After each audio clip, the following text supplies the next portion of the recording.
Hello friends, welcome back to our YouTube channel. I am Ashwini Garg on behalf of Suraj Senior Secondary School.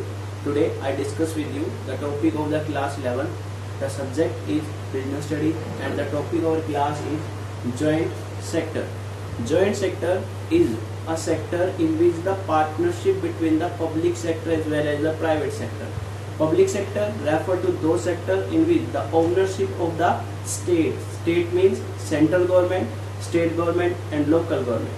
Private sector refer to that sector the ownership and management are under the control of the private individual person. Now the joint sector. The joint sector is that sector which is formed with the help of the partnership of the public sector and the private sector. In the industrial policy 1956 in India, there is need to form a joint sector in which the government will take action and interest in the form of company for the welfare of the public. So, what is the joint sector? It refers to the sector of business under which both the public sector and private sector enterprises are the partners. Joint sector क्या है? एक ऐसा sector जिसमें आपकी public sector भी और private sector भी दोनों ही क्या होंगे? पार्टनर्स होंगे. According to the direction of the central government, जो आपकी सेंट्रल गवर्नमेंट है उसने डायरेक्शन दी है. Paid up capital in these company should be divided as follow. जो आपकी पेड अप कैपिटल है इसके अंदर वो पेड अप कैपिटल जो है वो कैसे होगी? गवर्नमेंट की जो है वो मिनिमम 26%, चाहे ये सेंट्रल गवर्नमेंट की हो चाहे स्टेट गवर्नमेंट की हो, ओनरशिप जो है वो कितनी रहेगी? 26%. प्राइवेट एंटरप्राइज है उसकी जो ओनरशिप रहेगी वो कितनी रहेगी? Minimum 25%. Public and financial institution balance share रहेगा, मीन 51 के अलावा 49% वो हमारा किसके पास रहेगा? पब्लिक या फाइनेंशियल इंस्टीट्यूशन के पास. तो ऐसे ही इंडिया के अंदर जॉइंट सेक्टर का जो आप एग्जांपल ले सकते हो वो है आपका Madras fertilizer limited. Madras fertilizer limited है या गुजरात आपकी फर्टिलाइजर लिमिटेड है जो गुजरात में है. तो वहां पर वो जॉइंट सेक्टर है, उसमें जो ओनरशिप है वो ओनरशिप या पार्टनरशिप है वो पब्लिक और प्राइवेट सेक्टर दोनों की मिलकर बनी हुई है. तो जॉइंट सेक्टर पब्लिक सेक्टर और प्राइवेट सेक्टर दोनों की पार्टनरशिप से क्रिएट होता है. It refer to the sector of business under which both the public sector and the private sector enterprise are the partner, जिसमें पब्लिक सेक्टर भी और private sector भी क्या हो? पार्टनर्स हो. Now the comparison between the various form of the public enterprise. आपकी जो various form है पब्लिक एंटरप्राइज की उसके बीच में कंपैरिजन बता रहे हैं. Comparison among the various forms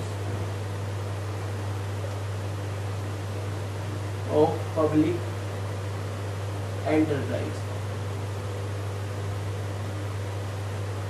I already discussed about the various form. Departmental undertaking,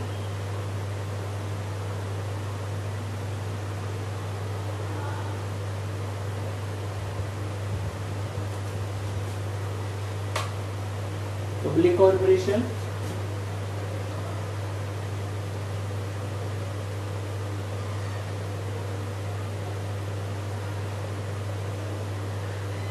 and government company. Comparison के फॉर्म में आपके जो बेसिस बनते हैं, सबसे पहले है फॉर्मेशन, सेकंड वन आपका ओनरशिप, उसके बाद है मैनेजमेंट, उसके बाद है फाइनेंसिंग. ये आपकी अलग अलग वेरियस फॉर्म है पब्लिक एंटरप्राइज की. डिपार्टमेंटल अंडरटेकिंग, पब्लिक कॉर्पोरेशन और government company.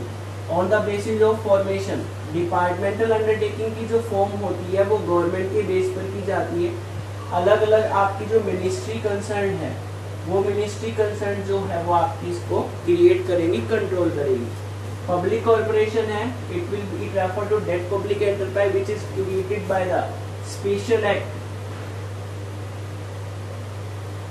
Of the parliament और स्टेट लेजिस्लेचर. जो भी आपकी स्पेशल एक्ट है पार्लियामेंट के थ्रू है उसके अकॉर्डिंग या आपका जो भी स्टेट लेजिस्लेचर है उसके अकॉर्डिंग. ये जो गवर्नमेंट कंपनी है, इस गवर्नमेंट कंपनी में आपकी जो कंपनीज एक्ट है 2013, पहले 1956 था बट अब कंपनीज एक्ट 2013 के अकॉर्डिंग आपकी इसकी फॉर्मेशन हुई।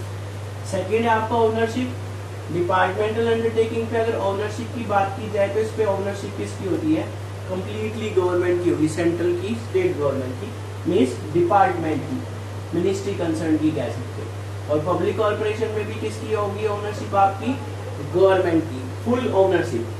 लेकिन जो गवर्नमेंट एंटरप्राइज है इसमें जो ओनरशिप होती है वो 51% पेड अप कैपिटल जो है वो गवर्नमेंट के नाम से है, तो इसमें जो ओनरशिप रहेगी वो 51% रहेगी। मैनेजमेंट, इसके अंदर डिपार्टमेंटल अंडरटेकिंग के अंदर जो मिनिस्ट्री कंसर्न है वो इसमें मैनेजमेंट का काम करती है। जैसे इंडियन रेलवे है, मिनिस्ट्री ऑफ रेलवे उसको कंट्रोल करेगी। पब्लिक कॉर्पोरेशन में आपके बोर्ड ऑफ डायरेक्टर्स हैं, वो इसको करते हैं। इसके साथ साथ यहाँ पर जो बोर्ड ऑफ डायरेक्टर है वो सिर्फ गवर्नमेंट के होंगे, लेकिन गवर्नमेंट कंपनी के अंदर जो बोर्ड ऑफ डायरेक्टर है वो आपके प्राइवेट भी हो सकते हैं। तो इसमें मैनेजमेंट का काम जो है वो बोर्ड ऑफ डायरेक्टर करते हैं। डिपार्टमेंटल अंडरटेकिंग में मिनिस्ट्री कंसर्न, पब्लिक कॉर्पोरेशन में बोर्ड ऑफ डायरेक्टर्स, मेनली सिर्फ गवर्नमेंट डिपार्टमेंट गवर्नमेंट ही अपॉइंट करेगी।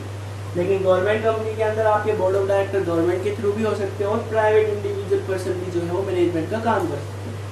इसके बाद है फाइनेंसिंग। अगर डिपार्टमेंटल अंडरटेकिंग में फाइनेंसिंग की बात की जाए तो सारा फंड जो है वो किसके थ्रू आएगा, गवर्नमेंट के थ्रू, चाहे वो सेंट्रल गवर्नमेंट थी चाहे वो स्टेट गवर्नमेंट। पब्लिक कॉर्पोरेशन में फंड गवर्नमेंट के थ्रू भी आता है, लेकिन इसमें किसी भी टाइप का कोई बैन नहीं है। अगर आप पब्लिक से पैसा लेना चाहो लोन की फॉर्म में ले सकते हो, लेकिन यहाँ पर बैन है किस पर, अगर आप पब्लिक से पैसा लेना चाहो तो जनरल पब्लिक से डिपार्टमेंटल अंडरटेकिंग में मनी नहीं ले सकते एज ए लोन। लेकिन पब्लिक कॉर्पोरेशन में गवर्नमेंट से तो मनी मिलेगी, लेकिन आप पब्लिक से भी लोन ले सकते हो। ऐसे गवर्नमेंट कंपनी है, गवर्नमेंट कंपनी में गवर्नमेंट से भी और आप अपनी पब्लिक से भी लोन लेना चाहो तो ले सकते हो। तो ये हमेशा ध्यान रखना, फाइनेंसिंग में डिपार्टमेंटल अंडरटेकिंग को सिर्फ फंड जो गवर्नमेंट से मिलता है, पब्लिक से फंड लेना, मनी उधार लेना, लोन लेना बैन है। लेकिन पब्लिक कॉर्पोरेशन और आपकी गवर्नमेंट एंटरप्राइज है, गवर्नमेंट कंपनी है, वो गवर्नमेंट से तो पैसा मिलेगा ही मिलेगा, लेकिन साथ ही साथ उन्हें जनरल पब्लिक से भी लोन लेने के लिए परमिशन है। So today I discuss with you the joint sector.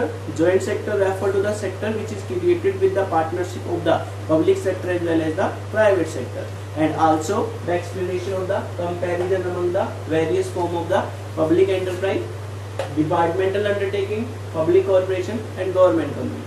I hope it's clear to you. Thanks. Have a nice day.